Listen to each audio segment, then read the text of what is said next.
Et si la quête d'indépendance énergétique tournait au cauchemar glacial? Imaginez une nuit de janvier, à Riga, où la neige s'amoncelle en silence sur les toits, mais où, dans chaque foyer, le froid s'infiltre, mordant les os et glaçant l'espoir. Cet hiver-là, en Lettonie et en Finlande, le froid ne s'est pas contenté de geler les rues. Il a révélé la dureté d'une dépendance rompue trop vite, sans filet, sans plan B solide. L'an 26, le basculement fatal, quand la coupure abrupte de l'énergie russe a déclenché une cascade d'effets inattendus et dramatiques, dont personne n'avait mesuré ni la rapidité, ni l'ampleur. Des familles entières, convaincues de marcher vers la liberté, se sont retrouvées piégées par la pénurie de chauffage et la flambée des prix. Les parents, qui la veille encore rassuraient à leurs enfants autour d'un dîner chaud, ont dû leur expliquer pourquoi le salon restait glacial, pourquoi les couettes s'empilaient sur les lits, pourquoi les économies de toute une vie s'envolaient avec la fumée du poêle. Des millions d'habitants ont vu leur quotidien basculer, leur confort et leur sécurité fondre dans les nuits les plus glaciales depuis un siècle. Les radiateurs muets, les factures insoutenables, autant de rappels qu'une décision hâtive peut coûter bien plus qu'un compromis politique. Certains ont même fait le choix difficile de s'installer chez des proches ou dans des abris collectifs, illustrant le retour à une solidarité de crise que l'on croyait oubliée. La situation est critique. Survivre à l'hiver le plus cruel depuis des générations devient une lutte de chaque instant. Santé, économie, stabilité familiale, tout vacille sous la pression d'un choix politique jugé évident. Couper le cordon énergétique avec Moscou. Mais à quel prix réel? Le souvenir du gel de l'hiver 1942, quand l'Europe centrale fut paralysée par le froid et la pénurie, ressurgit dans la mémoire collective, rappelant que la nature n'attend pas que l'homme soit prêt. Personne n'avait prévu l'ampleur du choc social et écologique. Les tensions montent, la confiance s'effrite et l'angoisse gagne. Jusqu'où ira ce cauchemar énergétique? Les médias sociaux s'emplissent de témoignages, d'appels à l'aide, de conseils de fortune pour isoler les fenêtres ou fabriquer des chauffages d'appoint. Certains rappellent la crise pétrolière de 1973, qui avait vu les routes désertées et les thermostats baisser d'autorité, mais cette fois, la crise touche le cœur même du foyer. Pour comprendre comment la Lettonie et la Finlande en sont arrivées à cette impasse, il faut remonter le fil de décisions politiques et économiques qui ont scellé leur sort. Cette histoire n'est pas celle d'un seul hiver, mais d'années d'attente, d'alertes ignorées, d'optimisme forcené et de paris risqués sur un marché mondial volatile. Les signes avant-coureurs étaient là, mais ont-ils été ignorés? Pour le savoir, il faut replonger dans les coulisses de cette rupture historique. Dès les premiers débats sur les sanctions, des voix s'élevaient pour réclamer des plans de transition, mais elles furent souvent traitées d'alarmistes. Lorsque la géopolitique s'invite dans le quotidien, chaque décision sème le doute et l'espoir à parts égales. Un choix politique, pris à des milliers de kilomètres dans les salles feutrées de Bruxelles ou de Washington, peut tout bouleverser pour des millions de citoyens ordinaires. On se souvient de la réunification allemande qui avait bouleversé l'économie de l'Est du jour au lendemain. Ici, la rupture énergétique a eu le même effet de séisme social, mais en plein hiver. Il y a quelques années, la Lettonie et la Finlande ont fait front commun. Elles ont stoppé net toute importation de gaz et de bois en provenance de Russie. Ce geste, dicté par les sanctions européennes, devait affirmer leur fidélité à l'Union et leur volonté de rompre définitivement le fil de la dépendance énergétique. Mais cette décision, annoncée lors d'une conférence de presse solennelle, a été prise sans que les infrastructures nationales soient prêtes à assumer le choc. Mais derrière la rhétorique, la réalité était plus fragile qu'on ne l'admettait. Les infrastructures étaient vieillissantes, les stocks d'énergie dangereusement bas, et les solutions nationales encore à l'état de projet, à l'image des centrales biomasse promises mais jamais construites. En Lettonie comme en Finlande, on espérait tenir, mais personne n'était prêt à affronter l'inconnu. Les réserves de gaz naturel étaient censées durer quelques semaines. Elles n'ont suffi que quelques jours. Un scénario similaire s'était produit en Argentine lors du blackout de 2019, où l'interdépendance énergétique avait révélé ses failles. L'ambition officielle était claire, rompre avec Moscou prouver à Bruxelles une solidarité sans faille et bâtir une souveraineté énergétique digne de ce nom. Pourtant, la complexité des chaînes d'approvisionnement avait été sous-estimée, tout comme l'impact brutal d'une rupture sans filet. Les ministres promettèrent l'arrivée prochaine de cargos de gaz naturel liquéfié, mais les ports n'étaient pas prêts, les contrats pas signés, et les prix mondiaux explosaient déjà sous l'effet de la demande. Ignorer cette complexité, c'était exposer tout un pays à l'isolement, à l'incertitude et à la panique. On ne construit pas une sécurité énergétique sur des slogans, surtout quand l'hiver promet d'être le plus rude de ces dernières décennies. L'histoire regorge d'exemples, comme la Grande-Bretagne lors du grand gel de 1963, où la sous-estimation du besoin en charbon avait plongé le pays dans la crise. Ce qui devait être un acte de courage s'est mué en pari dangereux. La vie quotidienne, la santé et la stabilité de plusieurs millions de personnes se sont retrouvées en suspens. En Lettonie et en Finlande, la tension est montée d'un cran, jusqu'au cœur même des foyers, là où aucune improvisation n'est tolérée. Les écoles ont parfois été fermées, non par précaution sanitaire, mais faute de chauffage suffisant, rappelant les fermetures d'usines pendant la crise soviétique des années 80. Ce choix politique s'est heurté à la réalité implacable du climat et de l'économie. Quand la température plonge et que le combustible ne suit plus, chaque erreur se paie au prix fort. Une simple défaillance logistique peut faire basculer un pays entier dans la crise. Dans certains quartiers, les canalisations ont éclaté sous l'effet du gel, privant des milliers de foyers d'eau courante en plus du chauffage. Mais l'hiver de l'année 26 allait révéler l'ampleur véritable de cette vulnérabilité. Face au froid, la moindre faille devenait une menace pour la survie de tous. Même les hôpitaux, pourtant prioritaires, ont dû rationner leur chauffage, reportant des interventions non urgentes pour économiser l'énergie, à l'image de ce qui s'était produit en Italie pendant la canicule de 2003, mais cette fois pour cause de froid. Quand le souffle chaud des radiateurs cesse, le vernis craque. La crise montre son vrai visage. Les plus fragiles, enfants, personnes âgées, malades, deviennent des victimes directes de choix abstraits. Les associations caritatives, débordées, distribuent des couvertures, du thé chaud, organisent des collectes de vêtements d'hiver. En Lettonie, près de 40% des familles n'ont d'autre choix que le bois pour se chauffer. Mais aujourd'hui, ce bois est devenu introuvable ou hors de prix. L'espoir d'un hiver douillet s'est envolé avec les derniers stères disponibles. Certains se souviennent de l'époque soviétique, où chaque village disposait d'une réserve de bois communautaire. Aujourd'hui, même ces traditions ont disparu sous la pression du marché. La pénurie ne s'arrête pas au faubourg des villes. Elle s'insinue dans chaque village, chaque maison isolée, et même au cœur de la capitale. Les files s'allongent devant les rares marchands de bois, les regards s'échangent dans la crainte. Les plus fragiles, personnes âgées, familles nombreuses, sont menacées de passer l'hiver dans le froid, au péril de leur santé, parfois de leur vie. En 1947, une vague de froid similaire avait déjà coûté la vie à des centaines de personnes dans la région, faute de ressources. Au nord, la Finlande vacille elle aussi. Ce pays, jadis modèle d'équilibre écologique, voit ses réserves de granulés de bois disparaître à une vitesse inquiétante. Les forêts, longtemps protégées, tombent sous la tronçonneuse pour répondre à l'urgence. Un dilemme déchire le pays. Sacrifier la nature ou la population? Les débats rappellent ceux sur l'exploitation du charbon en Allemagne de l'Est dans les années 80, où la pollution était acceptée faute d'alternative. La spéculation fait rage. En quelques mois, les prix du bois et des granulés ont doublé. Ce qui valait 100 € en coûte désormais 200, si l'on parvient à en trouver. Certains producteurs préfèrent exporter, appâtés par de meilleurs profits à l'étranger. Résultat, la pénurie s'aggrave, poussant de plus en plus de familles au bord de la rupture. Dans les campagnes, on redécouvre la cueillette de branches mortes, la fabrication de briques de papier recyclées pour alimenter les poêles. Chaque foyer doit choisir, chauffer sa maison ou préserver ses maigres économies. Beaucoup baissent le thermostat, rognent sur l'alimentation ou sur d'autres besoins vitaux pour tenter de maîtriser les factures.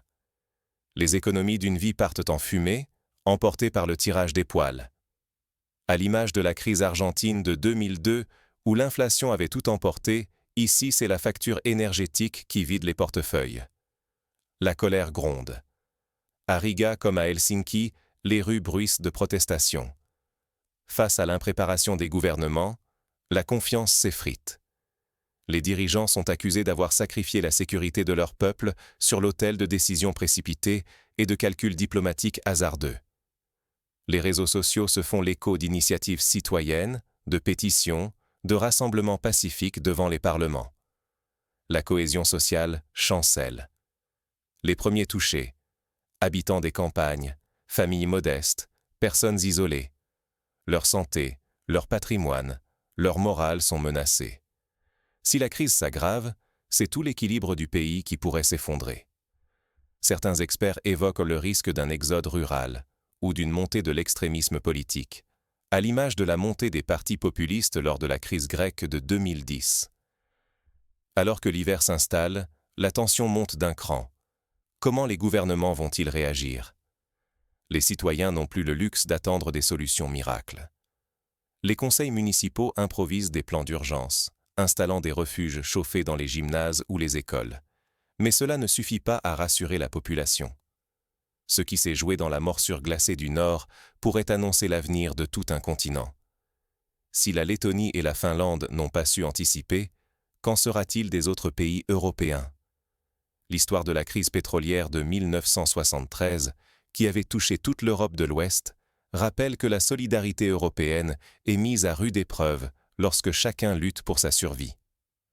Prenons d'abord la Lettonie. Face à l'urgence, le pays a rasé ses forêts pour exporter du bois vers le Royaume-Uni.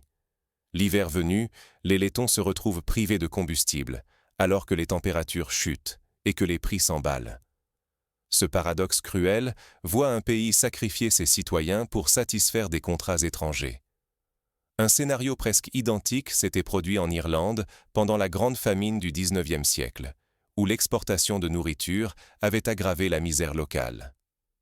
La Finlande n'a pas été épargnée. Pour tenir jusqu'au printemps, elle a renié son modèle écologique exemplaire. Jadis symbole de durabilité, la forêt finlandaise a été surexploitée, abandonnant derrière elle des hectares dévastés. En quelques mois, un patrimoine naturel est devenu victime de la panique énergétique. Les ONG écologistes, qui vantaient autrefois la gestion modèle des forêts nordiques, tirent la sonnette d'alarme. Pourquoi ce basculement? Poussée par l'Union européenne à rompre brutalement avec les ressources russes, la région n'a pas obtenu d'alternative crédible. Les slogans d'indépendance masquaient une absence de préparation. Les solutions superficielles ont cédé la place à des conséquences très concrètes. On pense à la crise du charbon en Ukraine, après 2014, où l'arrêt des importations russes avait plongé le pays dans une précarité énergétique comparable. Forcées, les nations baltes se sont tournées vers de nouveaux fournisseurs, parfois instables, souvent opportunistes. Désormais, l'Europe entière s'expose à des chocs d'approvisionnement imprévisibles. Ce que vivent aujourd'hui Lettonie et Finlande pourrait bien n'être qu'un prélude. Les prix du gaz naturel liquéfié, importé du Qatar ou des États-Unis, explosent et les délais de livraison s'allongent, aggravant l'insécurité énergétique. Dans ce contexte, la stabilité du marché vacille. La confiance dans le projet européen chancelle. Promesses déçues, solidarité ébréchée. Pour la première fois depuis des décennies, la peur du froid et du manque s'installe dans chaque foyer. Les débats parlementaires s'enflamment, des motions de censure sont déposées, la population réclame des comptes. Les enjeux dépassent l'économie.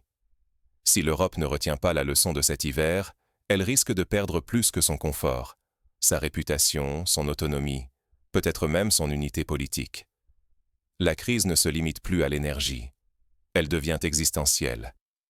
Certains analystes comparent la situation à celle de la crise de Suez en 1956, qui avait précipité le déclin de la puissance britannique. Mais l'hiver n'a pas gelé la volonté de tous. À l'Est, certains y voient une opportunité d'imposer de nouveaux rapports de force. Moscou observe, attend et propose des contrats à prix cassés, profitant de la faiblesse de ses anciens clients. Les discussions diplomatiques s'intensifient, et certains responsables lettons évoquent même la nécessité d'une réouverture partielle des flux énergétiques, au prix de concessions politiques difficiles. Quelle stratégie adopter pour que la Lettonie et la Finlande n'endurent plus jamais la catastrophe de l'hiver 26? La première leçon, c'est l'absolue nécessité d'une planification énergétique à long terme. Il ne suffit pas d'accumuler les promesses politiques ou de multiplier les mesures d'urgence. Diversifier réellement les sources d'énergie, c'est anticiper les crises futures, pas seulement éteindre l'incendie lorsqu'il est déjà trop tard.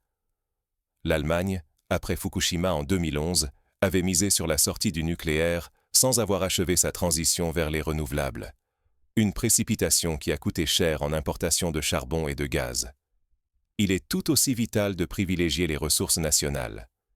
Quand les approvisionnements extérieurs deviennent incertains, garantir l'accès pour les citoyens doit primer sur toute exportation ou logique spéculative. Sinon, le pays s'expose à des pénuries que ni l'argent, ni les alliances ne pourront compenser. La Norvège, par exemple, a longtemps réservé une part de sa production hydraulique à sa population, évitant les coupures lors des hivers rigoureux. La transparence et l'anticipation doivent guider chaque décision énergétique. Les choix faits dans l'urgence ou à huis clos ne font qu'alimenter la méfiance et fragiliser la cohésion sociale. Informer la population, expliquer les risques, reconnaître les difficultés rencontrées, c'est la seule manière d'éviter la panique et l'explosion du marché noir du chauffage. Le gouvernement suédois, lors de la crise du pétrole, avait organisé des campagnes massives d'information pour préparer la population à la sobriété. Un dialogue sincère avec les citoyens devient alors indispensable. Restaurer la confiance exige du courage politique et de l'humilité. Reconnaître les erreurs, écouter les inquiétudes, associer la société à la recherche de solutions. Car la peur prospère toujours dans le silence et le secret. Les conseils citoyens ou conférences de consensus, comme en France pour la transition énergétique, peuvent aider à bâtir un plan accepté de tous. Enfin, rompre avec un partenaire stratégique, même critiqué, ne suffit jamais si l'on n'a pas construit d'alternatives viables.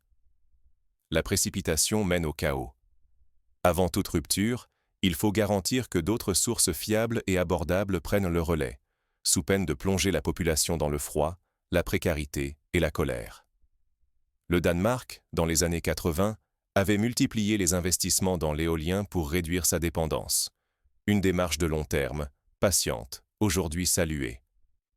Ignorer ces leçons, c'est risquer de revivre le chaos. Perte d'autonomie, montée brutale de la précarité énergétique et fracture sociale capable d'ébranler l'unité nationale. L'histoire, trop souvent, nous enseigne que les crises mal gérées préparent les désastres du lendemain. Mais une question demeure. Comment convaincre une société traumatisée de changer ses habitudes et d'affronter de nouveaux sacrifices? La réponse commence par la résilience collective. La Suède, après la crise de 2008, a investi massivement dans l'éducation à l'autonomie énergétique. Ateliers de bricolage, subventions à l'isolation, promotion des énergies communautaires. Ces initiatives, modestes, ont rendu la société plus résistante au choc. L'énergie n'est pas seulement un enjeu géopolitique, elle est la clé de notre survie, aujourd'hui comme demain. Chez soi, elle se traduit par la chaleur d'un foyer, la lumière d'une soirée partagée, la sécurité d'un avenir prévisible. L'hiver de l'année 26 l'a prouvé cruellement à la Lettonie et à la Finlande. En coupant brutalement le gaz russe, ces deux nations, persuadées d'assurer leur liberté, ont ouvert la porte à une crise sociale et écologique sans précédent. Ce choc n'était pas qu'un débat d'experts. Il s'est abattu sur la vie ordinaire. Des millions de personnes, du jour au lendemain, ont dû choisir entre chauffer leur logement, nourrir leur famille ou préserver leur environnement. Les pénuries, la flambée des prix, la peur de l'hiver suivant et les files d'attente interminables, voilà le prix d'une indépendance mal anticipée. Ce qui aurait dû être une victoire politique est devenu une épreuve collective douloureuse. Désormais, l'avenir de nos foyers, de nos économies et de nos sociétés entières dépend de nos décisions présentes. Face à l'urgence, il ne faut pas céder aux discours simplistes ou aux slogans. Ce n'est pas une affaire de chiffres abstraits ou de traités lointains. C'est la promesse, ou la menace, d'une existence stable, saine et digne. Si la crise a une vertu, c'est celle de rappeler que chaque choix technique ou politique a des conséquences humaines concrètes. Il est donc vital de s'informer, de débattre et de remettre en question notre vision de l'indépendance énergétique. Ne laissons pas un récit unique ou la peur guider nos choix. Notre sécurité, notre santé et le respect de la nature en dépendent chaque jour. Le débat démocratique, la participation citoyenne, la préparation technique. Voilà les ingrédients d'une résilience durable. Le sort de la Lettonie et de la Finlande n'est pas une exception. Leur histoire doit servir de signal d'alarme bien au-delà de leurs frontières. La résilience ne s'improvise pas. Elle se construit, patiemment, par la lucidité, le dialogue et la préparation collective. Le défi de l'indépendance énergétique, c'est aussi celui de la solidarité, de l'anticipation et de la responsabilité partagée. Seule une société informée, unie et déterminée peut éviter que le cauchemar glacial de l'hiver 26 ne devienne la nouvelle norme de notre continent. À nous d'écrire la suite, ensemble, et sans jamais oublier le prix du confort retrouvé.